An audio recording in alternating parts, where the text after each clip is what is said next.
Well. Looks like I was wrong about that. Gotta love the Patriot way. And I'm gonna tell you a funny story here in a second, but I wasn't planning on doing a pod today. I was going to do something a little later for Washington, and I'm gonna do that about around 4:20 once the 53-man roster pretty much is crystallized and we know who has and who hasn't made the team. They're gonna go live and do that, but I wasn't expecting this news, this bombshell, to drop on us of Cam Newton getting cut by the Carolina or the New England Patriots, but it's pretty big news, and so we're going to discuss that among other topics. I've got like 18 devices in front of me right now, just in case some other news breaks. So we can discuss that as well. But man, we got to get to this thing, man. So let's just jump into it, shall we?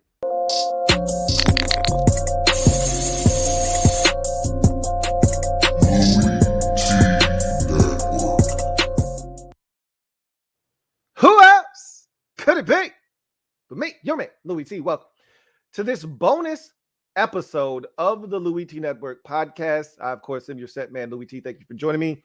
So I want to start this show by just jumping right into Cam Newton and him getting cut by the New England Patriots. So all offseason, I've told you guys that this wasn't going to happen. Now, I started out, it was funny because when he got signed, I started out by saying he's not guaranteed anything in New England. He could get cut. But I didn't think it was actually going to happen. And I've been telling you guys probably since they drafted Mac Jones that Cam Newton was going to be the starter. They signed him. I told you the money they signed him to wasn't you have to be on this roster money, okay? It was throwaway money. Like, if we don't really like what we see from you, we can get rid of you type of money. That's the deal he signed.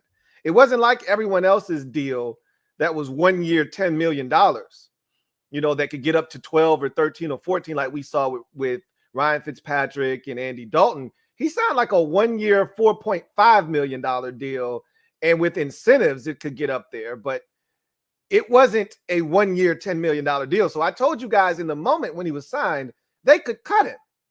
But it never crossed my mind after I saw him play in the preseason. I said, he looks comfortable. He looks mobile. The arm looks live. It still looks painful to watch him throw sometimes, but everything looks in order. So I figured he's going to be on this roster. And he's going to start. And I told you guys, even I think yesterday's pod, I said, he's still starting week 1. And I said, they're going to start him over Mac Jones because it's easier to go to the rookie after you've started the veteran and that fails versus starting the rookie and then having to turn to the veteran. It's awkward. And you don't want your young guy looking over his shoulder. And that's the reason they cut him. Let me tell you a quick story before I get into the particulars of this situation. It's still crazy. My wife, we were having a conversation, and you can tell she's my wife because she knows football. She knows ball. So we're having a conversation, and we're talking about the Cam Newton situation with him, having, being tested by an outside source, and because he came in contact with someone, he has to wait the 5 days. And that 1 day didn't count because he was tested by an outside source, not affiliated with the New England Patriots. So the NFL doesn't see that as a real test. So he had to wait another day. And the Patriots were furious with him. And I said, Cam is effing up. And I'm going to tell you my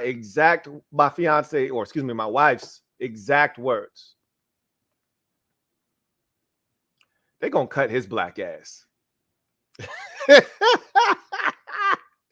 I said, no, they're not. They're not going to cut him. I said, they're pissed, though. And he may not start over this, but they're not going to cut him. She said, I'm telling you right now, babe, they're going to cut his black ass. I said, I don't think they're going to cut him. And I dismissed her, like, you know how I can do. You know how dismissive I can be. I dismissed her. I'm like, they're not cutting him, babe. He might not start over this. They are pissed. And Belichick and company are petty enough to to bench him over this. I said, but they're not going to cut him. He hasn't been terrible in the preseason, and he's still starting with the ones. And she's like, okay, but you know the Patriots. I'm like, yeah, they're not cutting him.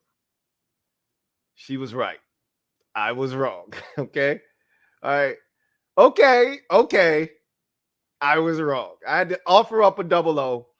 She called me as soon as it happened. She's at work, and she called me as soon as it happened. She said, what did I tell you? I said, you were right. You were right. Mistakes were made. I can't tell her, sorry. We don't do that in this household. Mistakes were made. Wow. And you know what? I should have known better. I should have known better. Should have known better. When Belichick was non-committal, and that's the Belichick thing to do.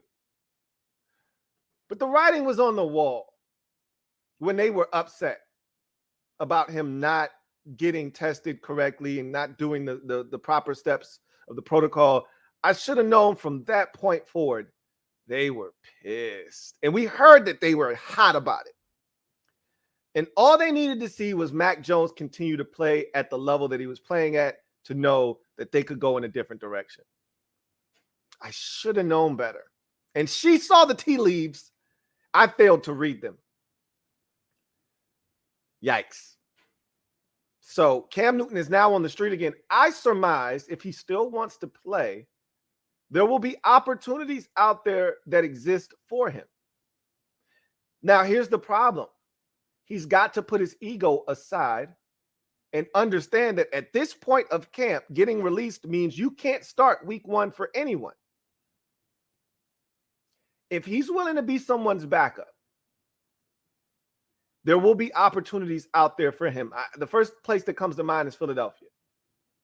They don't love their situation. And I'm not saying he's a long-term answer, but I told you the worst case scenario for the Eagles was the Patriots game a couple of weeks back when they got blanked 35-0. Jalen Hurts couldn't play. They had to turn to Joe Flacco. He was awful, and they got their doors blown off. That's the worst case scenario because Joe Flacco, he is very polarizing.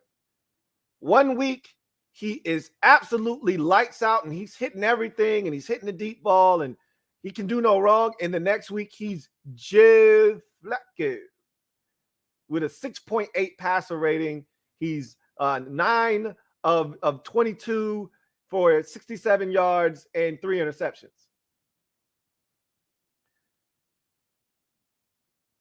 Houston is another destination for him. They got Tyrod Taylor. Tyrod Taylor will be hurt by week 5. I hate to say that, but history has shown he can't stay healthy. So the likelihood is that he won't last a full season. I don't know if they want to turn to their rookie quarterback from Stanford or not, but Cam Newton would be a great fit in Houston as well. I've long said he'd be a great backup for Lamar Jackson now. I think they really like Tyler Huntley, and after what he did to Washington, I don't know if they're looking to really, crowd that room any more than it already is. I don't know the health status of the quarterback from Penn State, but I know he's banged up. Don't know his situation and how long he's going to be out, if he's going to be on the PUP list or, he'll be ready for the start of the season, if they'll IR him and have him on the 53-man roster and then, be able to pull him off in a couple of weeks. I don't know his status, but that's another place you look and say he could fit there. I think that's about it. However, schematics wise, if you're just talking about from a scheme fit, he does well what they do on that team in particular. There's some other teams I look at and I say their backup situation isn't all that great. They could use a Cam Newton, but I'm not saying you have to run different stuff with Cam Newton, but it's best if he's put into a situation where they run things that fit his skill set. Let's go back to New England, and then we'll talk about where his possible destinations could be. And I know Washington fans out there are either saying bring him to Washington or don't bring him to Washington. So we'll talk about that as well. So in New England, I've said this already. I'm going to reiterate this one more time, and then we'll move on. Mac Jones was and is and has proven it throughout the preseason, the most NFL-ready quarterback. I said that during the draft process. My biggest issue with Mac Jones, and continues to be the miggity Mac Bo, the miggity Mac Bo, the miggity Mac Bo, the miggity Mac. My biggest issue with Mac Jones, the miggity Mac Daddy, is simply this: he is not a superhero. His powers do not exist. He is an ordinary. I said he's Batman. He's got gadgets and gadgets, but he doesn't actually have superpowers.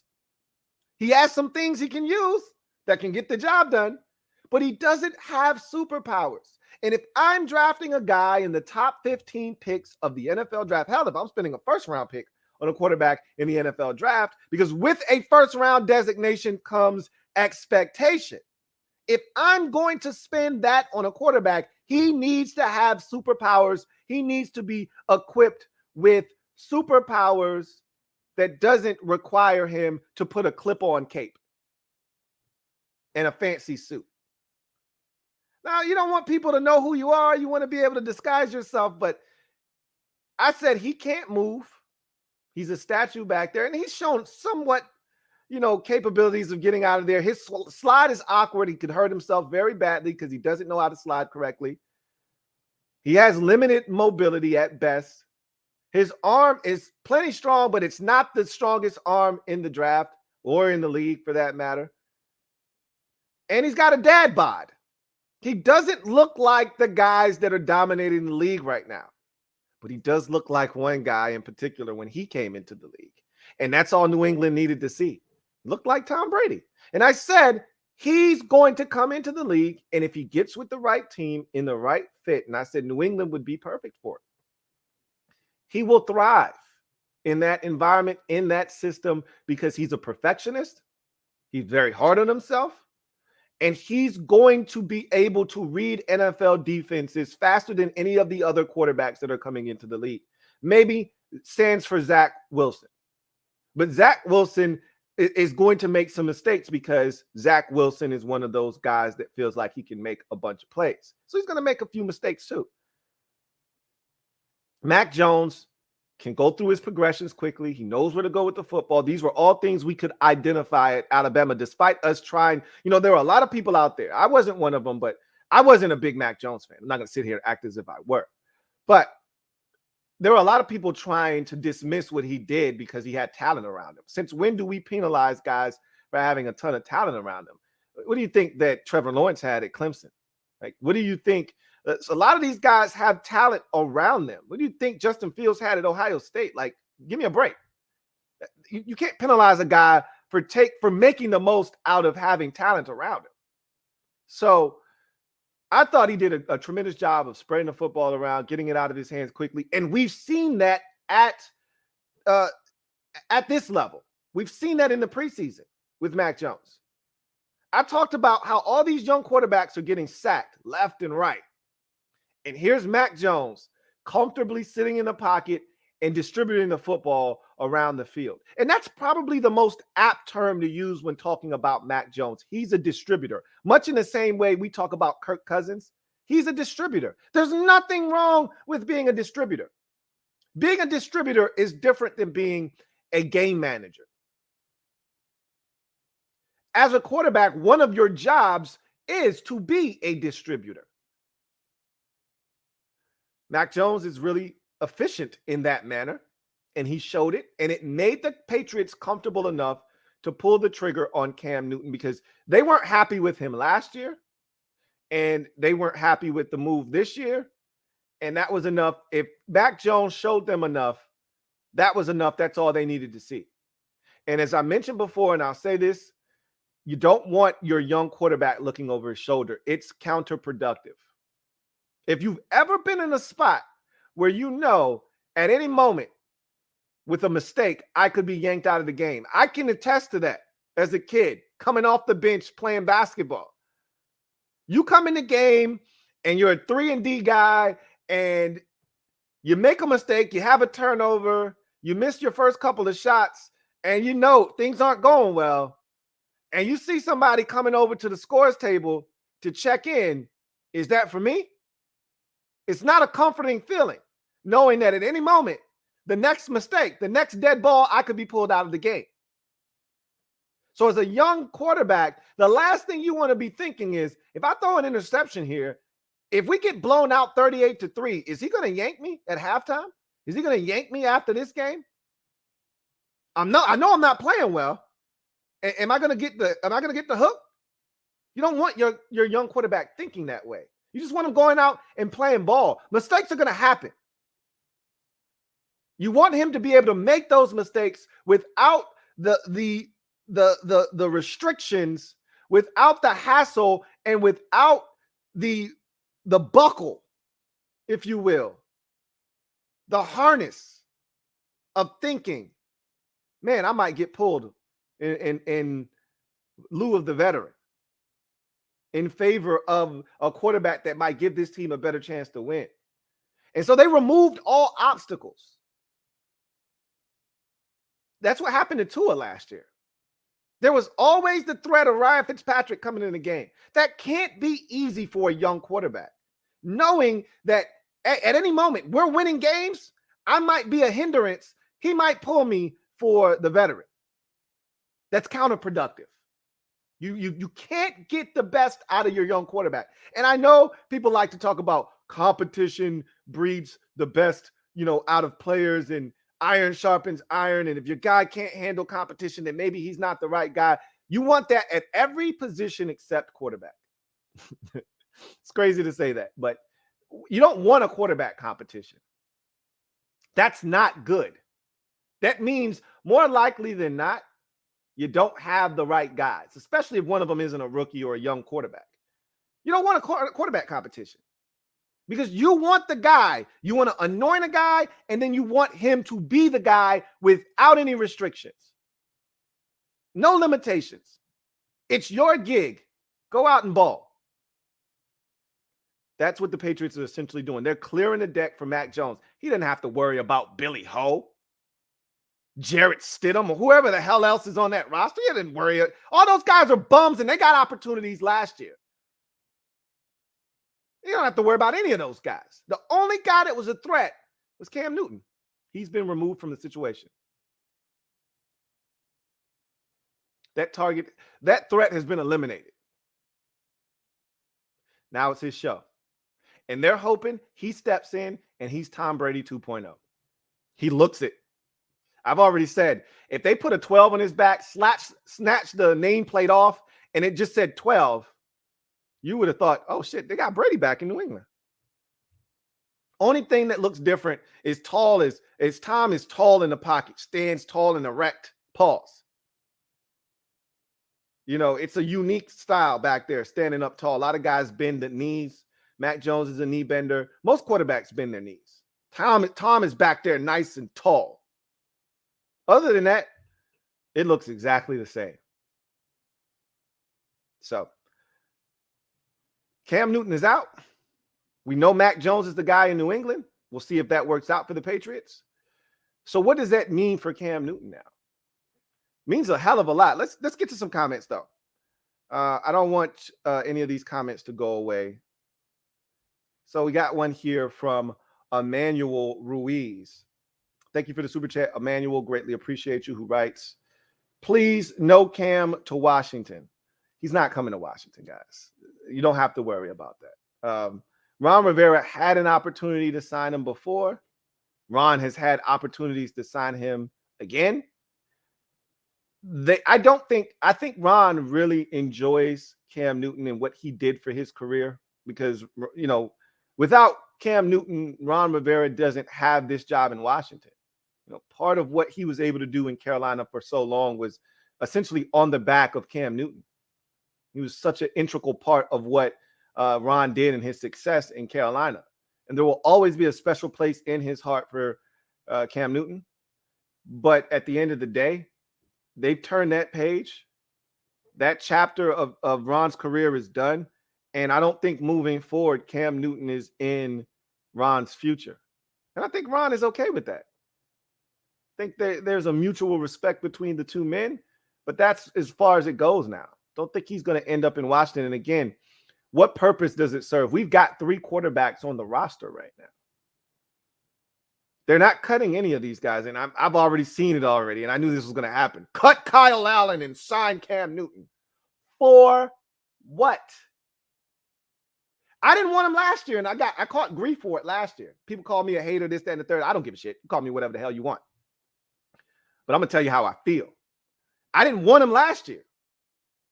And people were like, yo, you tripping, Louie T. Would he have been a better quarterback? Maybe. I don't think he would have been. Okay? He was awful last season. Terrible. I didn't want him last year. I don't want him now, and they don't want him either. Too late in camp anyway. And you could say, well, he should know the system. Well, I don't know if there was that big of an overlap between Cam Newton and Scott Turner. Remember, Norv was there.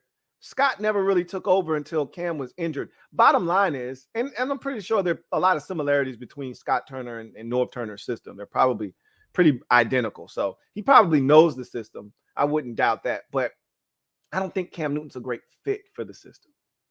Period. So I don't look at Cam Newton as a guy that Ron Rivera is interested in. Ron wants his own young quarterback, or he's going to roll with these veterans that he's got now. And I think he wants a young quarterback out there. Cam doesn't fit in the time frame of what we're building in Washington. So you don't have to worry about Ron Rivera going out and signing Cam Newton. That's not going to happen. Got another super chat here from Colton Wheeler. Thank you for the super chat, Colton Wheeler. Greatly appreciate you. My guy, Colton Wheeler, writes, you made a comment after the first preseason game about getting us younger and getting them experience right now. I'm not going to lie. As soon as that happened, I saw Jarrett as back number 2, Rip to Barber. Yeah, I don't want to turn this into a Washington show because we're going to do that later. But it's funny because Ron essentially told us what was happening. And I told you guys I thought Barber could get cut. I had him on my 53, though. I'm not going to sit here and act like I didn't. But I spent at least 7 minutes explaining to you that if they need a roster spot, the first guy they're coming to is Peyton Barber because they know they can get him onto the practice squad. I still don't think Jarrett Patterson is going to end up being a key contributor this year. I still think Peyton Barber ends up on this roster playing meaningful snaps for the Washington football team this year. I really feel like they went to Peyton Barber and they said, hey, look, we're going to release you. If you clear waivers, we want you back here on the practice squad and you'll be active week 1. I feel like they've said that to him already. I could be wrong, and he could not end up on this practice squad. He could clear waivers and they could not bring him back. To me, the likelihood is he clears waivers because he's Peyton Barber. It's not like this guy's Todd Gurley or something. He's Peyton Barber. He clears waivers, and he ends up back here in Washington, and he ends up on the roster because he's a special teams guy. He's a short yardage back, and there's value in Peyton Barber. There's no value in Jarrett Patterson right now because, again, they've got Antonio Gibson and they've got J.D. McKissick. How many touches do you think there realistically are going to be? How many snaps are there realistically going to be for Jarrett Patterson right now? If all the backs are healthy, there aren't many opportunities for Jarrett Patterson to get on the football field. And remember, when Peyton Barber did his thing, he didn't get a ton of snaps. Now, where Jarrett Patterson comes into play is if there's an injury, like there was last year with Antonio Gibson, or even to J.D. McKissick, because I think he can do some of the things J.D. McKissick does, which I've already said. Next year is where you should really be looking for Jarrett Patterson to have a massive impact. Not this year, but we'll see. Thank you for the super chat, Colton Wheeler. Ron has essentially told us he wanted to get younger, and that's how he was going to do it. And he didn't lie to us. I told you, Ron has been pretty straightforward with us this entire time. Got a super chat here from DCJ. Thank you for the super chat. Greatly appreciate you, DCJ, who writes, what's good, Lou? Let's state the facts with the current roster. Cam might work for the Washington football team. Enough talent. He knows the system. Reality is he won't be a Washington football team player. Also, he was not vaxxed. Ron don't want to deal with it. I don't think the whole not being vaxxed thing is a big deal. I don't think that's something Ron is going to really obsess over. Does he want his guys vaccinated? Damn right he does. And he's been very vocal on wanting the entire team vaccinated.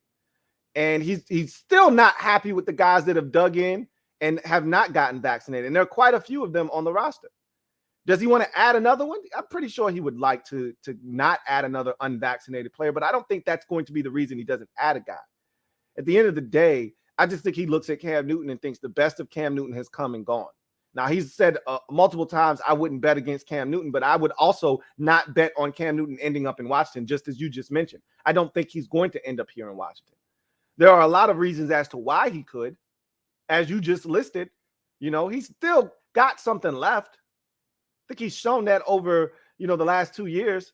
There were times last year, especially early in the season, where he looked like a guy that could really be a true playmaker. And then this preseason, I thought he's shown some things as well. Not as much from a running standpoint, more so him trying to just sit back there and throw the football. But at the end of the day, the best of Cam Newton is come and gone. Cam Newton represents Ron Rivera's past. I don't think he's a part of Ron Rivera's future. And that's what a lot of you have to get out of your head. Ron made a lot of mistakes in Carolina. Mistakes he vows not to repeat again. One of the mistakes he made in Carolina that he is, I think, almost to a certain degree overcompensating for now is he allowed the roster to get old. I talked to multiple Panthers fans when we first got Ron Rivera to kind of find out what we were getting ourselves into. And one of the things they said, one of my guys, Sindeko, and a couple of others said, the biggest thing is Ron was loyal to a fault. And Ron allowed the roster to get old, and he sided with veterans, and he didn't turn this roster over fast enough, and it caught up with him, and it bit him in the ass at the end. And new management also happened, too. If Jerry Richardson were still owning the Panthers, I don't know if Ron gets fired when he did. But you bring in, David Tepper, and he comes in and he's got a different view of what this organization should look like. Ron's old school. He's an eye test guy. Tepper's more of a new school guy, analytics based. They didn't fit. I don't think Tepper really wanted Cam anymore either. And Cam was Ron Rivera's guy. So it was just a mix that didn't fit. He wanted all of his own guys in there. And so he cleaned house. The bottom line is Cam represents Ron's past. I don't think he's a part of Ron's future. So we will see. I don't think that's the case, though. Samuel Hatley, thank you for the super chat. Greatly appreciate you, my guy. Samuel Hatley writes, something seems fishy about the Cam release. Maybe they wanted to start Mac and Cam wasn't down for that because now they have Mac and that's basically it. Well, I've already told you what the situation was. They wanted to clear the deck for Mac Jones. You don't want your young quarterback. If you're going to start in week 1, you don't want him looking over his shoulder thinking he can get benched. You look at all of the situations around the league. I'll give you a great example. Look at what Jacksonville just did with Gardner Minshew. Did they have to trade Gardner Minshew? Don't you think it would be very logical for them to hold on to a backup capable of coming in and winning some ball games like Gardner Minshew? Don't you think that would be the smart thing to do? Yeah, it would be, wouldn't it? But it would be even worse and counterproductive, as I've mentioned already, to have Gardner Minshew breathing on the neck of Trevor Lawrence. For those small sector of Jacksonville Jaguar fans out there that are saying, hey, we can win some ball games if you just put in Gardner Minshew. There are some Gardner Minshew fans out there that want to see him get an opportunity to remove that problem from the equation and just let Trevor go out and make mistakes and have some ball games that he will regret. And when he won't look as good as they think he should, or he won't even look like a semblance of the number 1 overall pick, there still won't be any doubt who's the quarterback in that locker room. They traded Gardner Minshew so he wouldn't be there looking over the shoulder of Trevor Lawrence. That's what you do when you draft a guy and he is the guy. When you spend the first round pick, you make sure and we didn't do that in Washington. But we weren't a smart organization then. And Dwayne Haskins should have never been here. But when you draft a guy in the first round, you do everything in your power to make that quarterback feel like we want you and you're our guy. So you remove all obstacles. Okay? The backups on the roster, they should be bums. Guys that no one is clamoring for to get into the game. Okay? You want a 34-year-old veteran that we've seen 10 million times that we know his ass is a backup. Period. Nothing to discuss. You don't want a guy that people look at and say, hey, he might actually be able to do something. Why isn't he playing? So you remove that obstacle. That's what they did here with Cam. Nothing's fishy here. This is them committing to Mac Jones week 1. That's all this is. We believe in the 15th pick in the draft. He showed us everything we needed to see in the preseason. We think he's ready. Let's remove the one obstacle in his way. Cam Newton. I can assure you of this. If Derek Carr were going into his second or third year in the league, Marcus Mariota wouldn't be on the roster right now. But Derek Carr is an established veteran, so they don't have to worry about Mariota, people wanting to see Mariota and clamoring for him to get in the game. When you have a young quarterback, you want a veteran behind him that nobody wants to see so that you know nobody's going to be crying for that guy to get into the game when the young fella struggles, because more likely than not, the young fella's going to struggle a little bit, especially in the case of a Jacksonville, maybe even in New England, even though I think they've got actually got a solid roster, and I think they can do something this year. You just want to make sure that that young guy is comfortable. If the 49ers were going to go with Trey Lance, and they're not, and they shouldn't, he's not ready. But if they were going to play him, they would have traded Jimmy Garoppolo. Trust me. And when the time is right for him to play, Jimmy Garoppolo's good as gone, because they're going to clear the deck and they're going to make sure that it's a clean slate for the young fella to start and not have to look over his shoulder. They don't want the guy that led this team to the Super Bowl just 2 years ago to be still on the roster. So they're going to move him out of the way. But that time hasn't come yet in San Francisco. So, again, I said all of that to say this. There's nothing fishy going on in New England. They just believe in Mac Jones. And Cam made it easy on him. You know, he effed up. Then, to make matters worse, he exacerbated it by not getting tested by a team doctor and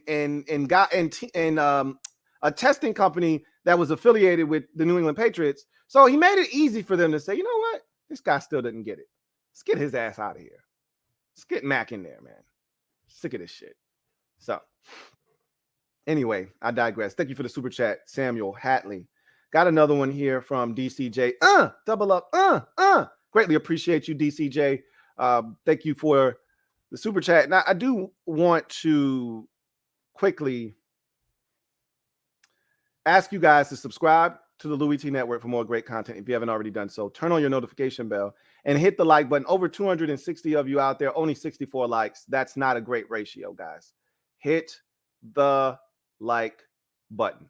DCJ, thank you for doubling up. Writes, if Cam wants to legit have a shot to play, I say go to Houston. If Cam is cool as a backup, I would go to Seattle. That's another place that he would fit in Seattle. And if he's cool with being a backup, he's got to be cool with being a backup, because he can't go anywhere and start right now. He's not going to Houston and starting right away. Okay. Is he an upgrade over Tyrod Taylor? I think he is.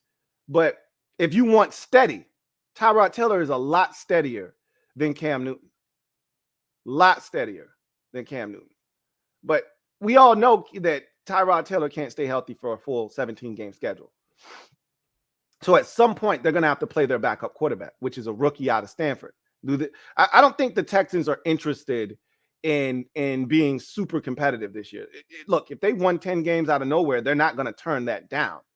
But I think they understand that this is a rebuilding reclamation project that they're doing. They turned over like 60-70% of the roster this year, did the Texans. Brand new GM, brand new head coach.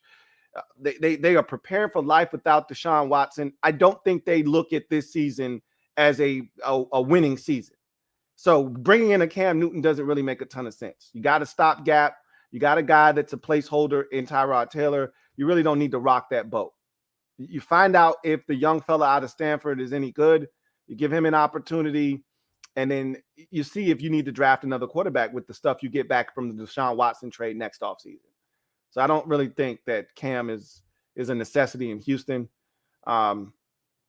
If to me, Cam's only way back into the league, if he wants back in, is to be a backup.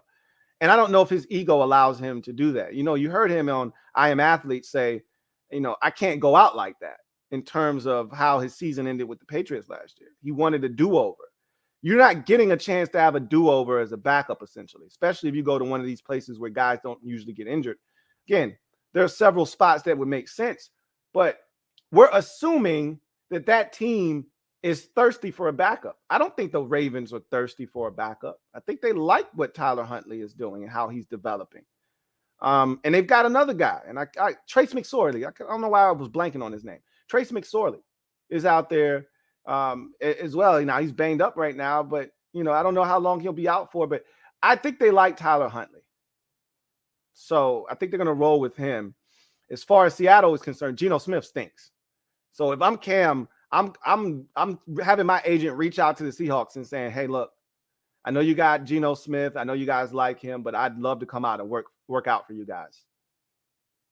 And if I'm Seattle, there's no way I'm not interested, because you can have Cam go to Seattle, and that shouldn't ruffle Russell Wilson's feathers, because it's Cam Newton. Like, he's not what he used to be. But at the same time, you might ruffle Russell Wilson's feathers. He's already not.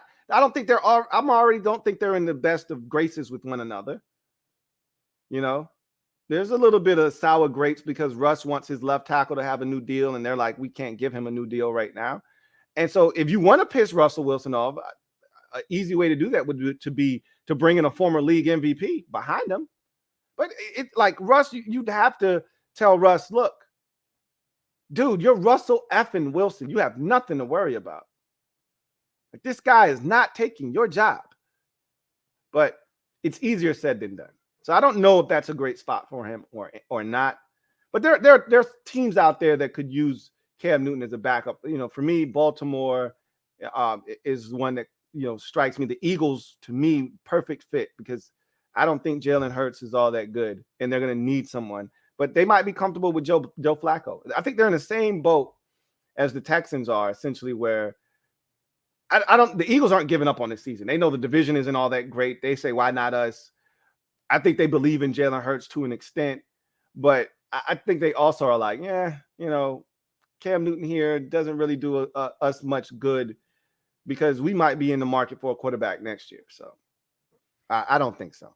I don't think he'll end up in Seattle either, but he's got to put his ego aside first and foremost and be willing to be a backup. If he's not willing to do that, then his career is over pretty much at this point. I think this was the last dance for him in New England as a starter.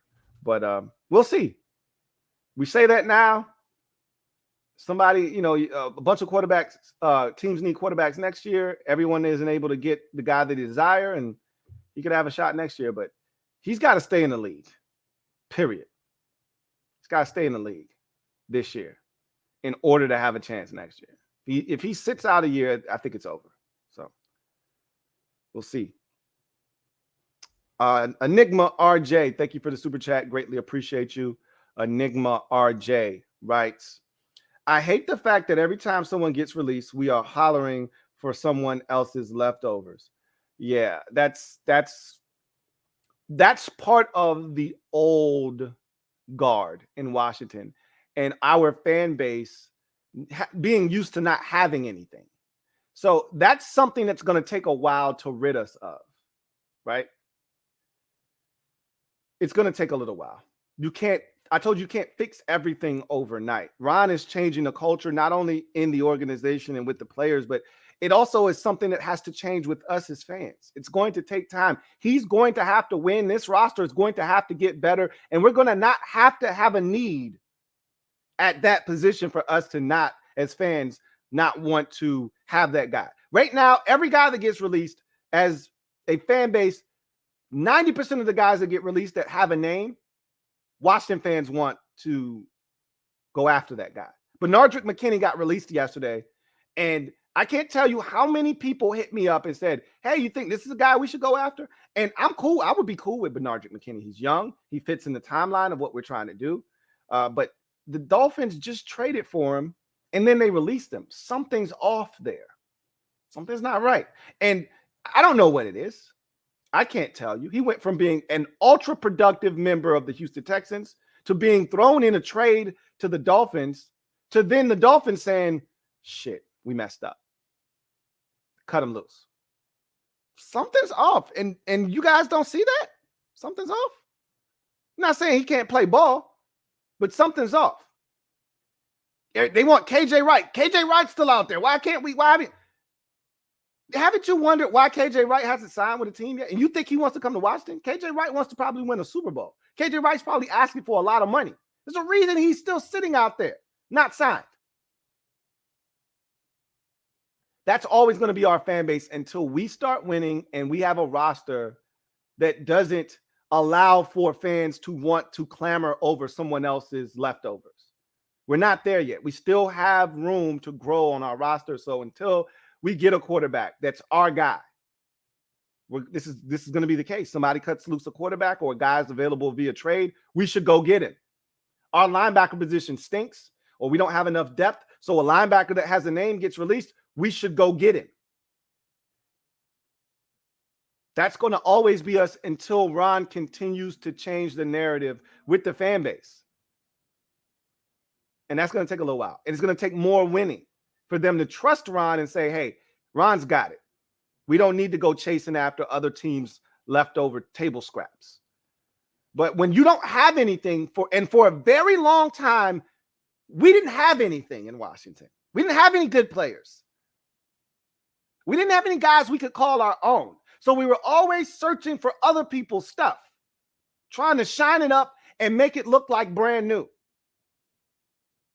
That hasn't changed yet because Ron hasn't been here long enough and he hasn't won enough.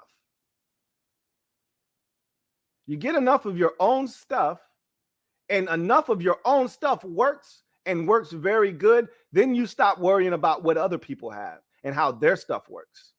You start worrying about your own stuff, but we don't have enough of it yet. We're building, but we don't have enough. So until we have enough, this is going to be the end result. Every time someone gets released that has a name, he's going to be linked to Washington by the fan base. Thank you for the super chat, Enigma RJ. Got another super chat here from Tony P56. Thank you for the super chat, Tony P56. Greatly appreciate you, who writes. Let's talk about Washington football team cuts. Your boy AGG is gone. We're going to talk about that later on today. We're going to talk about that later on today. I'm going to do a separate video really outlining everything. We're going to talk about the 53-man roster. We're going to do that later on this afternoon at 4 o'clock when the 53-man roster has essentially been set. We know who's on the team, who's not on the team. And I'm definitely going to talk about AGG, Jimmy Moreland, all of those guys that have gotten cut that were somewhat surprises. All of those guys are going to be discussed. So hopefully you'll be able to tune in then. But yeah, AGG was my boy. I'm not running away from it. He got cut. I don't blame them for cutting him. And so we'll see if he ends up on the practice squad. But I could see why they cut him. I got no problems with it. Okay? Got no problems with it at all. So I told you what Ron said. The tea leaves were there. And that's what made me start waffling on him. Because remember, I was adamant. Ron said, after your rookie season, you don't get a pass. Now you got to start carrying your own weight, or you too can be subject to waivers. He told us that. I told you he said that. And that's what got me to thinking, uh-oh, AGG could be in a little bit of trouble. And I told you guys that, but I said, I'm not backing down. I said what I said. I'm sticking to what I said. You know, Simpson, I stick by my story. Well, I be from Jamaica, man. Lot of mercy. What part? Right near the beach. Oh, I'm sticking to my story. He was wrong. Okay. But that doesn't mean I'm not going to stick to it.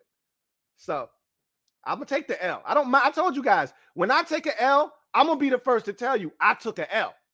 But when I'm right, you're damn right you're going to know I was right because I'm going to tell you I was right. I'm not running from nothing. My boy got cut. We're going to talk about it today, though. Thank you for the super chat, Tony P56. Got another one from Tony P56. Double up. Greatly appreciate you. My guy, Tony P56 writes, my bad. What up, Lou? Should Washington football team sign KJ Wright? There we go. I don't know if he's being facetious or if he's being serious because I just brought this up. I think he's serious, though. No. And I don't know if I've said this out loud. I think I have. I could have been talking to my wife. I could have been talking to somebody that messaged me on socials. No, KJ Wright isn't a good fit here. And I've talked about this already. KJ Wright, and I think I've said this out loud. I feel like I've said this. I feel like I'm repeating myself again. KJ Wright is good for a roster that's ready to win now. KJ Wright would fit on the Kansas City Chiefs. KJ Wright would fit on the Green Bay Packers. KJ Wright would fit on a team like that, where they're going all in this year, sign KJ Wright to a one-year deal, and see if, he can help you get over the top. KJ Wright isn't right for a young football team that's looking to play as many young players as they possibly can.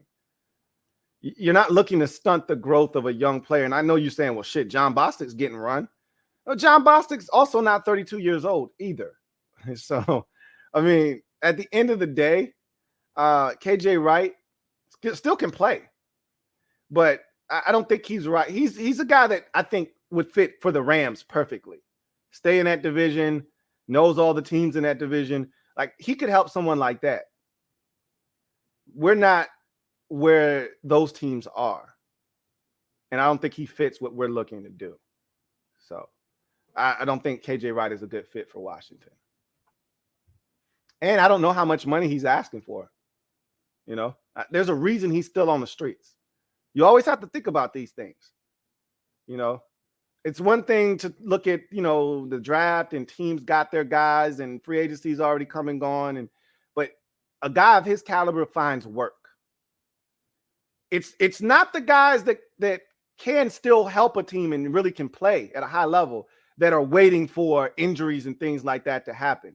It's the guys that, we're not sure. He might be washed up, but he might have something left in the tank. Those are the guys that have to wait. Like Todd Gurley. Who thinks Todd Gurley has still got it? I don't see a lot of hands out there right now. And I'm squinting. I don't see a lot of hands. That's why he's got to wait. A couple of injuries happen. Maybe he gets an opportunity. Maybe. Highly unlikely, though. KJ Wright can help somebody.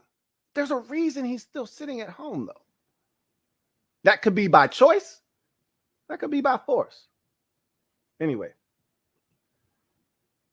Thank you for the super chat, Tony P56. Got another one here from Kevin the PRF. Thank you for the super chat, Kevin the PRF. Greatly appreciate you, my guy, Kevin. The PRF writes, Dallas all the way. No? Where it kind of has been QBs go to back up and die. Yeah, he doesn't fit their scheme, though. That actually, now that I'm thinking Dak Prescott's their starting quarterback, that's actually not a bad landing destination. I think the two best landing destinations, you know what, might be in the damn division. Now that I think about it, Philadelphia and Dallas, because both of them have unstable quarterback positions. Now, Dallas, they're thinking, our shit's stable. We don't know what the hell you're talking about. But we know Dak's not 100%. And at any moment, Dak could fall the hell apart on them. I hope that's not the case. But their situation, and they can't think that Cooper Rush is the answer. And I know they don't think he's the answer. Okay. They were dying for Ben DiNucci or Garrett Gilbert to wrestle that number 2 job and solidify it. And neither one of those guys could. They cut both of them. Cooper Rush was the best of what was left. He was the best of the worst. So that's who they held on to. So that would actually be a great spot for him. You're not wrong. Kev, thank you for the super chat. Honor Immortal, thank you for the super chat. Greatly appreciate you. My guy, Honor Immortal writes, do you pre-read the questions? Because your answers are so spot on, it seems premeditated, and you rarely stutter. No, I don't pre-read the questions at all. I mean, this is what I do. I talk for a living. So the more you do something, this is why I have a problem with teams not playing their starters. A wise man once told me, never waste an opportunity to practice. I'm going to leave that one there for you guys. And I don't know, maybe that melon is a little bit too big for me to drop on you. All right. Maybe that gym is a little too big to drop on your melon. Doesn't fit. I'm going to say it one more time, though. A wise man once told me, never waste an opportunity to practice. So I get as many practice reps as anybody in this game. I don't think you can find too many people that put out more content than I do. And I'm not afraid to say it. So trust me, this has all come over time. Just doing this over and over and over and over and over again. So that's why it may feel somewhat rehearsed, but trust me, all of this stuff is off the cuff, man. I don't read from teleprompters. I barely even take notes. The only time I have a script, and when I say a script, it's just really an outline of what I want to talk about. But I don't write anything down. I just write down, okay, gym dropping session, this is what I want to talk about. All right, we're going to talk about this for in case you missed it. And then I write down the thing and then I talk about it. It's not like I got a whole bunch of listed bullet points that I want to touch on. No, just off the cuff. So thank you for the super chat, Honor Immortal. Really do appreciate you. And I appreciate the compliment too, because that's essentially a compliment. Got another super chat. This one is from Anthony Shannon. Thank you for the super chat, Anthony Shannon. Greatly appreciate you. My guy, Anthony Shannon, writes, don't go chasing waterfalls. Don't go chasing waterfalls. Please stick to the rivers and the lakes that you used to. Yeah, we don't need to go chasing after no Cam Newton, all right? I like that one, Anthony Shannon. I like that one. I like it a lot. Okay. And that's what our fan base does a lot of times. And that's okay, because we've been trained to look elsewhere because we never have anything good at home. You ever went to the fridge and opened up the fridge a million times? You know it ain't shit in the fridge, but you still go in the fridge anyway, hoping that the next time you open it up, something will magically appear in there that wasn't in there 5 minutes ago when you opened up the fridge. Your stomach is really growling, though, and you're like, man, it's got to be something in here. Maybe I overlooked something. No, it's nothing in there. So you know what you do? You go chasing after something else to go eat. It's nothing in the fridge. It's nothing in the pantry. You know it's nothing in there. You keep looking, though. Eventually, you say, all right, I'm about to go hit up Mickey D's real quick. And that's what our fan base essentially is. They keep opening up the roster, looking inside. They don't like what they see. They close it. They walk away. They go back, open up the fridge. They look inside. They don't like what they see on the roster. They close it. They say, all right, it's got to be something else out here for me to eat. So they about to go fast food shopping. And Bernardrick McKinney gets released and Cam Newton gets released. And they're like, hey, man, it's a lot of tasty items out here. What you think? Well, I don't really know if my stomach's going to agree with that. That might send, one of those guys might send me straight to the toilet. But the fan base is like, look, man, I don't care what it does, on the other end. I'm just trying to get it in the front end. What happens on the back end, I don't really give a shit. But that's not the smart way to run the organization. So thank you for the super chat, Anthony Shannon. Got another one for Tony P56.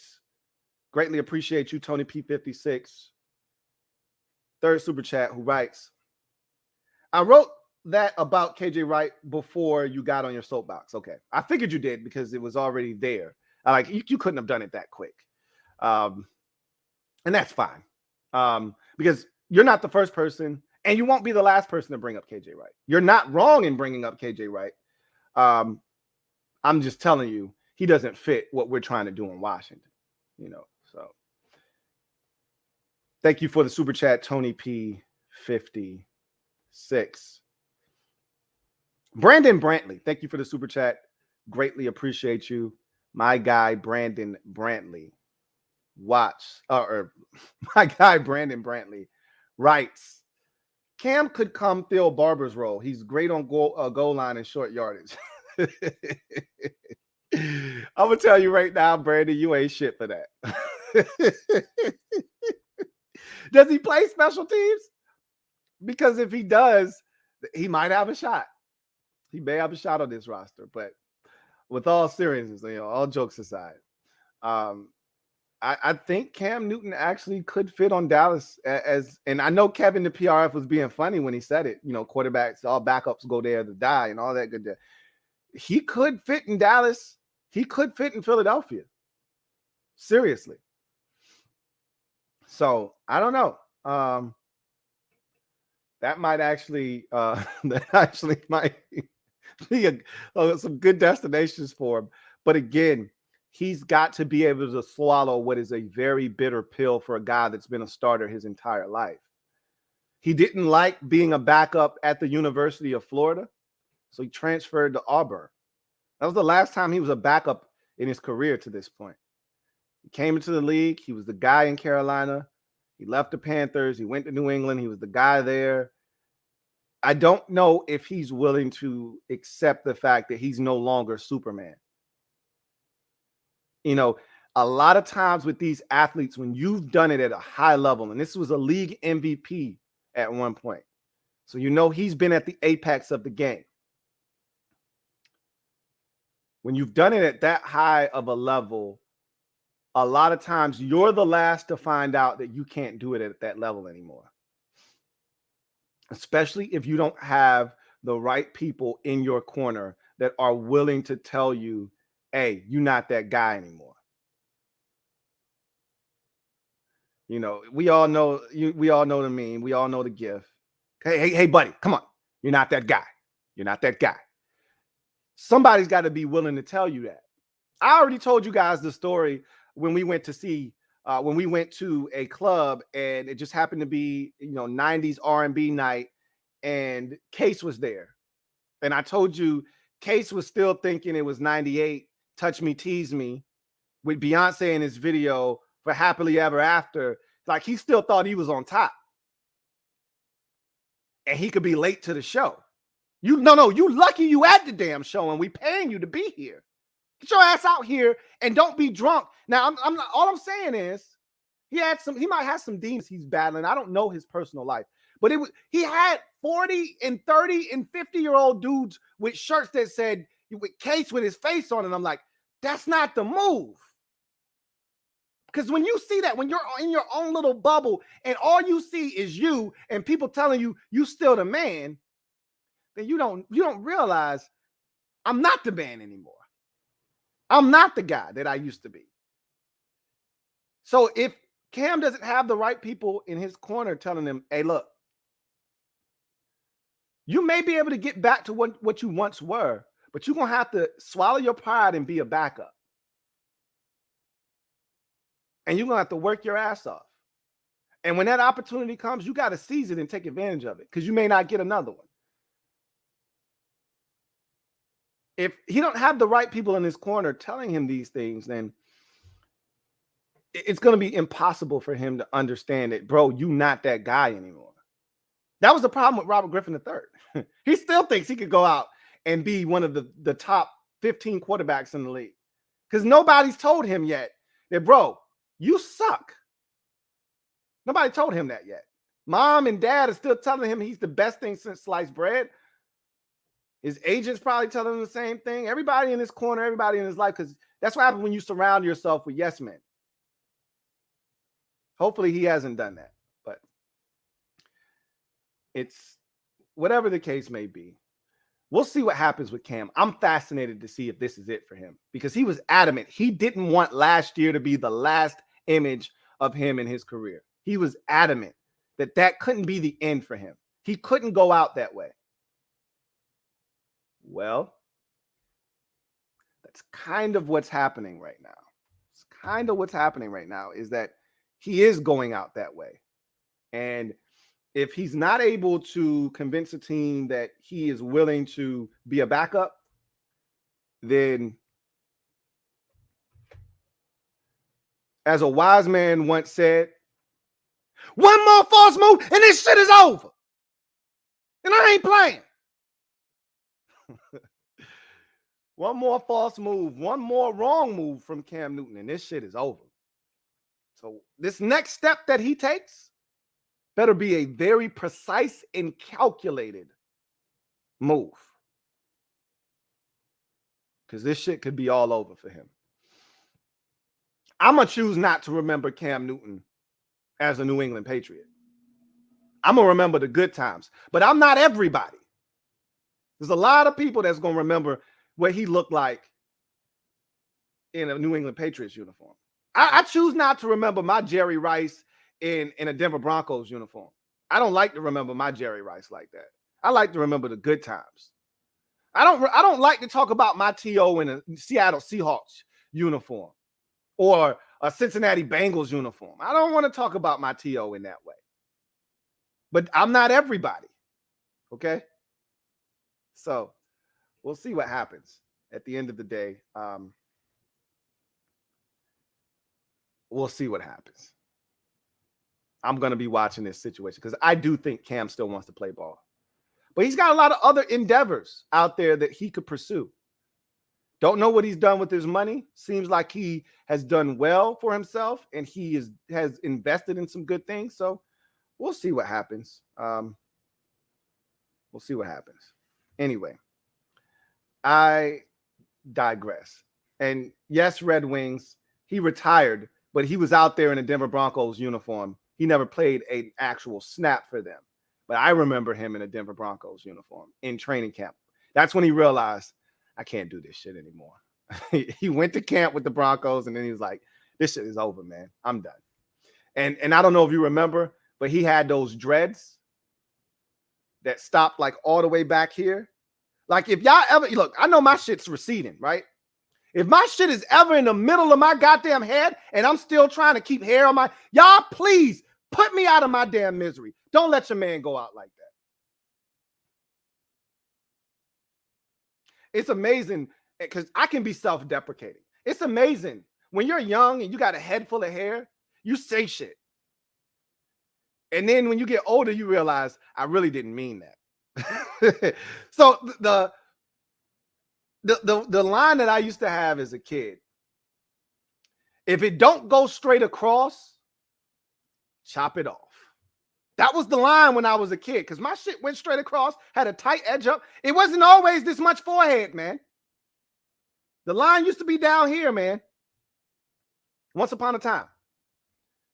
So it was, if it ain't going straight across, chop the shit off. But then when you get into your 30s and your shit starts to go back a little bit, and you're like, man, am I ready for a bald head? You start to reconsider. But when I saw Jerry Rice's dreads, I was like, look, if my shit ever gets remotely close to that, somebody needs to come and tap me on the shoulder and say, bro, it's time. The shit is over. It's time. Friends know when to say when. And I consider all of y'all my friends. So if my shit ever gets out of control like that, and you see me still trying to, I keep holding on. If I'm still trying to hold on, I need y'all to tap me on my shoulder collectively and say, Louie T, shit's over, man. Let it go. Let it go. Anyway, that's going to do it for me, your man, Louie T. If you're a Washington fan out there, I'll be back a little bit later on today, and we will talk 53-man roster. We're not done yet. I think Washington still has to make, if I'm not mistaken, another like 11 cuts or so to get down to the mandated 53. So still some big names left to be let go. I think the bigger names that have been cut have already kind of shaped and molded what this roster is going to look like. I still think they're going to go out here on the scrap heap and go sign one of these defensive ends. I don't really expect Casey Toohill to be the last defensive end on this roster, but we'll see. But we'll see if any more surprises come our way. They're not done yet. And a couple surprises have already happened. We'll discuss all of those and then some a little bit later on today at 4 p.m. So with that said, that's going to do it for your man, Louie T. I thank you guys for joining me. Do me a huge solid. If you're out there and you haven't already done so, please hit the subscribe button for more great content. Turn on your notification bell so you don't miss a thing. And also hit the like button. Doesn't cost you a thing, but it helps this channel grow immensely. I look forward to chopping it up with you guys tomorrow on the podcast. And I also look forward to chopping it up with you guys later on this afternoon for a special Washington football team 53-man roster update. So with that said, I am going to glide to the side, allow you guys to enjoy the rest of your afternoon. Get off the bench, get in the game, and kick it with me, your man, Louie T. Until next time, you guys take care. LouieTeeNetwork.